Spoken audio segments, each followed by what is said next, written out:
Então, continuando o vídeo de há pouco, que foi cortado por a memória ter acabado, este esquema funciona bem para programas estratificados.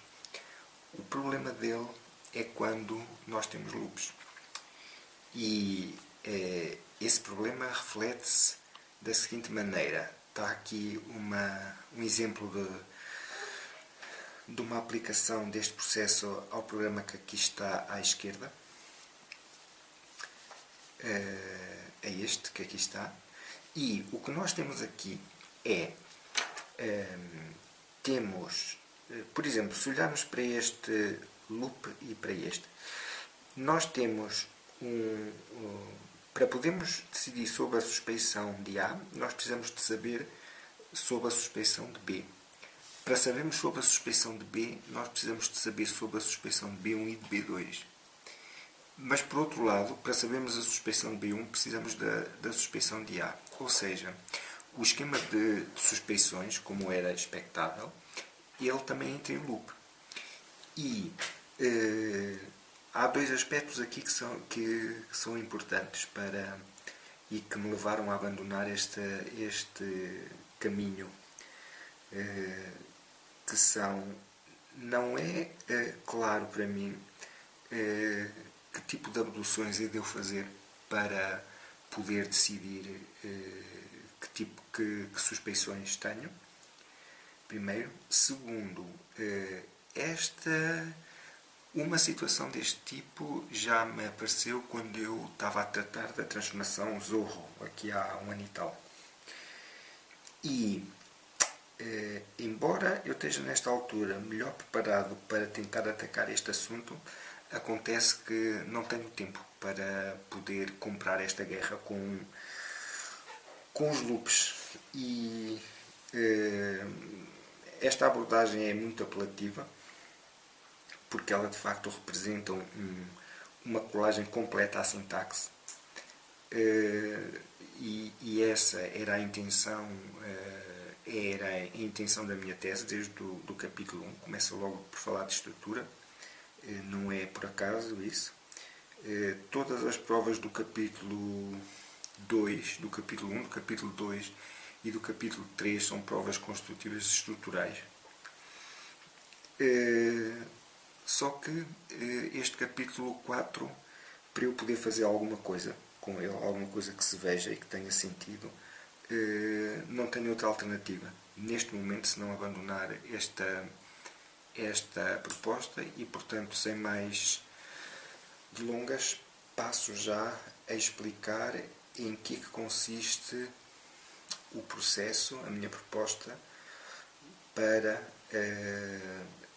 determinar a propagação de inconsistências aos literais do modelo.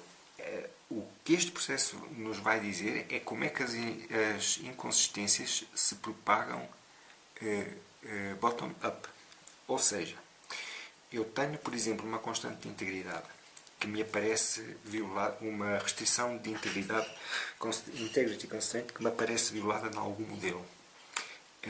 Então, eu vou chegar aqui, suponhamos que tenho A e não B, e vou dizer que suspeito destes A e B. A suspeição destes A e B é não ter a certeza do valor lógico deles perante alguma futura revisão que o programa tenha, quer seja ela motivada por a revisão da própria teoria ou por alguma atualização. E o que eu vou fazer é, de uma forma que vou indicar agora, determinar que o A é suspeito, determinar que o B é suspeito e estudar ou determinar a influência destas suspeições em todas as regras que dependam, e este é que é o ponto aqui, não é? Que dependam destas inconsistências. Ou seja, até pode dar-se o caso de eu ter A, C, B, não C, e ter aqui C. E uma coisa óbvia que há aqui é que esta inconsistência é devida a C. Se eu considerar suspeito C, automaticamente vêm suspeitos estes dois. E isto aqui corresponde a uma análise que parte dos meus literais suspeitos para baixo no layering, nas dependências das regras cujas cabeças são A e B relativamente àquilo que em layering esteja abaixo delas. O processo que eu vou usar aqui não aborda isto e, portanto, ele à partida é logo incompleto, não é? Porque o que seria adequado aqui era suspeitar logo de C e atrás da suspeita de C viriam a destes dois, mas a minha suspeita vai começar aqui. Isto é meio passo andado para me afastar da sintaxe e para estar a fazer uma abordagem semântica. Ou seja, eu calculo modelos e vejo onde é que as minhas inconsistências estão. E parto a partir desses literais. Agora, como é que isto vai ser feito? De uma forma relativamente simples, mas computacionalmente pesada. Embora esse seja o aspecto que menos me interessa nesta altura. Porquê? Porque eu vou dizer isto assim. Se o meu literal A é um literal suspeito, significa que ele tem no modelo em causa o valor positivo, mas também, depois de uma dada revisão, pode ter o valor negativo. E eu quero ir ao meu modelo e ver quais são os literais que mantêm o seu valor num caso e noutro. Portanto, eu vou apagar todas as regras que têm cabeça A e vou acrescentar ao meu programa este loop par. E isto significa que eu vou escolher A ou vou escolher não A. E vou ver qual é o efeito que estas escolhas têm no resto dos literais do meu modelo. A mesma coisa faço eu para B. Se o B é suspeito, então eu vou supor que tenho não B, caso a escolha aqui seja B asterisco, ou vou supor que tenho B. Portanto, a suspeição dos literais, se é no valor lógico deles, então eu vou exprimir no meu próprio código essa suspeição considerando os casos todos. Porquê que isto é um processo, se olharmos só para isto que eu disse até esta altura, porquê que este processo é um processo cético? Porque o que se passa aqui é que se eu considerasse, por exemplo, a suspeição do C, e portanto considerasse C e não C, eu teria aqui o caso A e não B e o caso não A e B. Teria A e não B quando considerasse C, verdadeiro, e quando considerasse não C, teria não A e B. E isto aqui vai-me gerar mais casos do que esses. Vai-me gerar A, B, A não B, não A, B e BB. E AB. Portanto, os quatro casos de valores a dois valores, a avaliação do par AB. Portanto, o que este cálculo nos vai dar é todos os átomos do modelo que não forem suspeitos, que este processo der como não suspeitos, de certeza que o não são. Mas poderá haver átomos que isto dá como suspeitos e que, com uma abordagem mais fina, poderiam eventualmente não ser considerados enquanto tal. Eu vou agora continuar a dar alguns exemplos de como funciona isto. Este procedimento parece-me razoável para apresentar na tese, porque ele é uma proposta, constitui uma proposta que é aplicável à AMH, não é? Eu depois vou fazer a adaptação dele para a AMHP E portanto, é uma ferramenta importante que pode ser melhorada ou sobre a qual podem recair tentativas de melhoramento mais tarde. Então, vou começar por apresentar alguns exemplos de aplicação deste processo. Consideremos o programa que aqui está, olhando apenas para já para as regras que têm cor negra. Estamos a supor que o que é positivo e que é suspeito, porque temos aqui uma restrição de integridade violada por este mais U, e o modelo foi calculado como, não nos interessando tudo aquilo que está abaixo deste U e que leva até ele foi calculado abduzindo A, e portanto o nosso modelo contém a abdução de A, não é? Que é um átomo que eu lancei para o meu programa para me gerar A. Isto é apenas uma forma de a abdução ser feita. Tenho, portanto, o verdadeiro A, verdadeiro U e falso B e verdadeiro bot. E eu então acrescento ao meu código este loop par que me vai permitir ter no meu programa U e não U. E eu começo por abduzir U, estrela, que é como quem diz tenho lá não U, e se tiver aqui não U, estou a eliminar esta regra.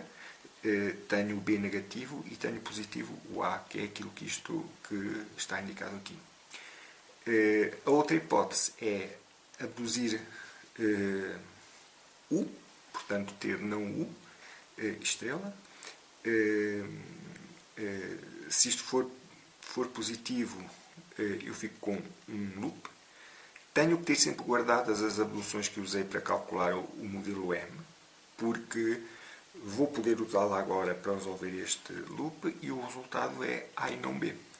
Ou seja, os dois modelos resultantes dos dois valores possíveis que U pode ter são estes dois. Eu agora interseto a parte positiva deles, interseto a parte negativa deles, interseto cada uma delas com o meu modelo inicial e vejo que de facto o A, que é invariante aqui, está presente no meu modelo inicial e o não B idem. Portanto, o A não é suspeito, o único elemento suspeito cujo valor varia e que não faz parte desta interseção é o próprio U.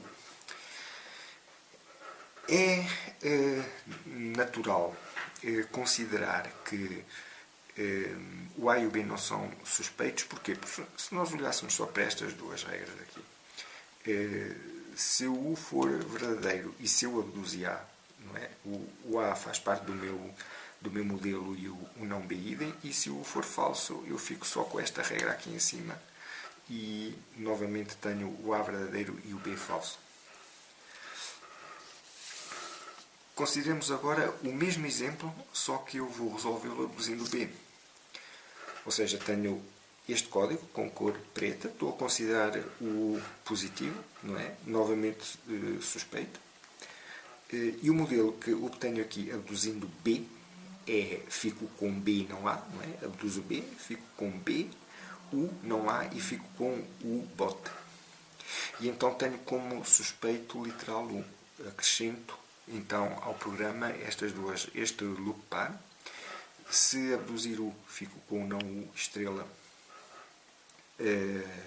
E usar aqui a abdução de que fiz uso para obter o modelo M, fico com a abdução de B e não A.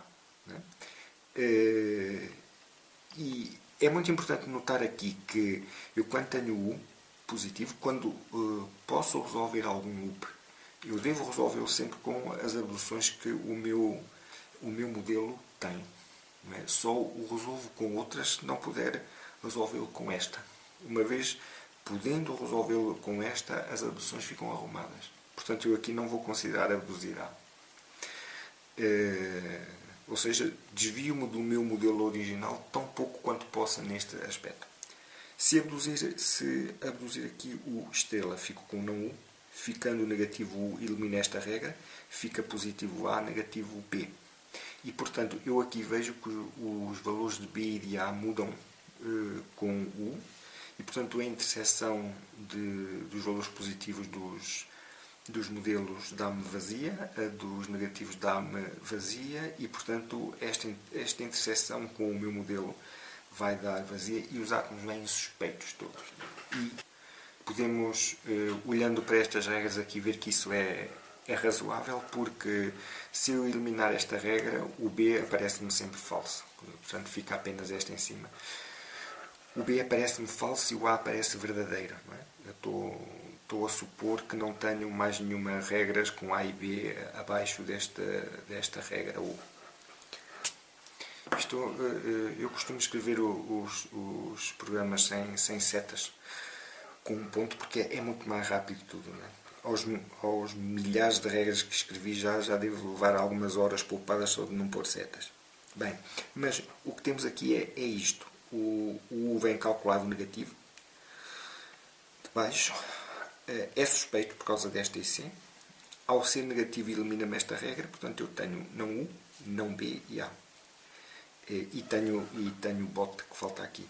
Pôr. Então, o meu literal suspeito é o U. E agora acontece-me aqui o seguinte. Eu abduzo o estrela, fica-me não U, e obtenho exatamente o meu modelo inicial. Aliás, nos outros casos todos, o modelo inicial é sempre gerado aqui. Portanto, eu posso limitar a interseção a estes modelos que eu obtenho aqui. Agora, quando eu abduzir U, que significa ter não U, estrela, eu fico com este loop ativo. E não tenho, no meu modelo, nenhuma abdução sobre ele. Então considera as abduções todas.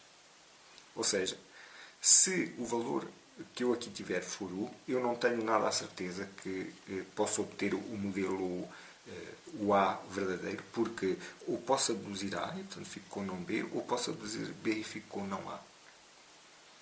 Portanto, se o U ficar positivo, eu perco a certeza de que o A me aparece positivo sempre.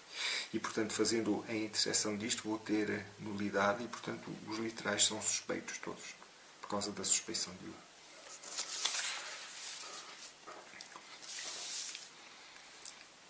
Depois tenho aqui outro caso em que as restrições de integridade são duas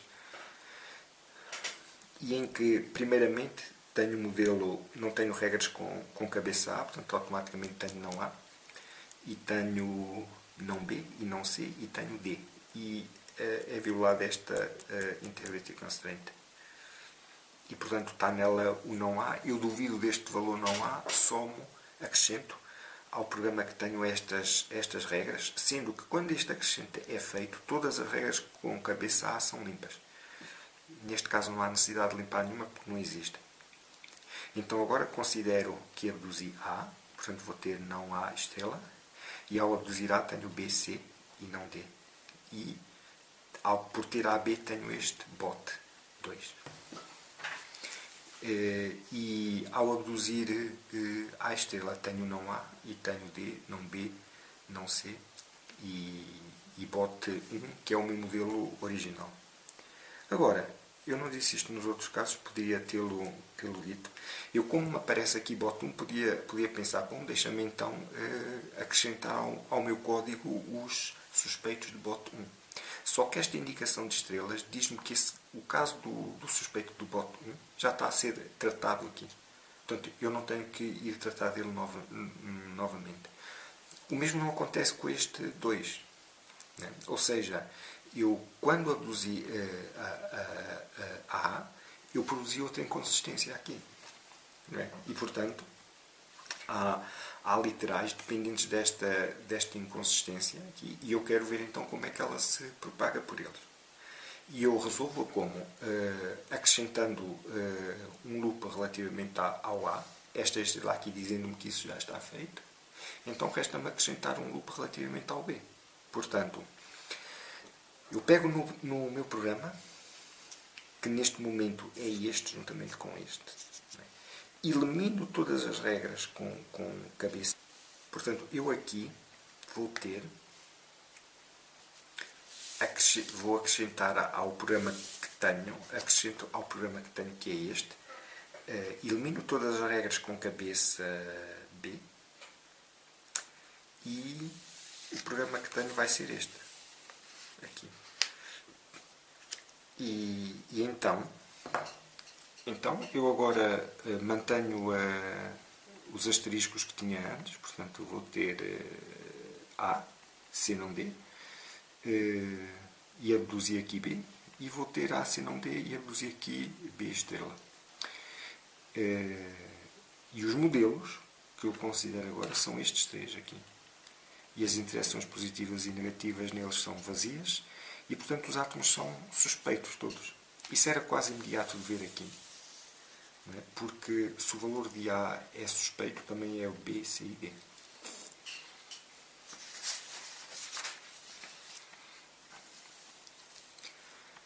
Finalmente, um último exemplo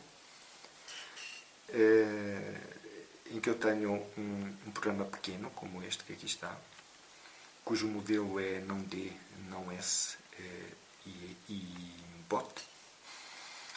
A suspeita sobre este S eu acrescento ao programa estas regras, eliminando todas as regras com cabeça S, não há aqui nenhum. E portanto, se eu abduzir S estrela, tenho não S e não D. Se abduzir S, tenho não S estrela, não D. E portanto, os átomos positivos em ambos os modelos não existem. E os átomos negativos são não D, portanto, o único suspeito neste modelo é S. O átomo D é negativo, qualquer que seja o valor de S, portanto, não recai suspeita nenhuma sobre a negatividade dele. Portanto, isto foram 3 exemplos, ou 4, para mostrar, dar uma ideia de como isto funciona. Este processo de que eu falei aqui é um processo que estuda a propagação de contradições numa semântica MH aplicada a um programa reunido com uma teoria de integridade. E portanto, agora é estender esta ideia aos ELPs via a transformação TTU do Damásio, que na minha tese é designada por TO. O T vem de true e o O representa a redondeza, a indeterminação.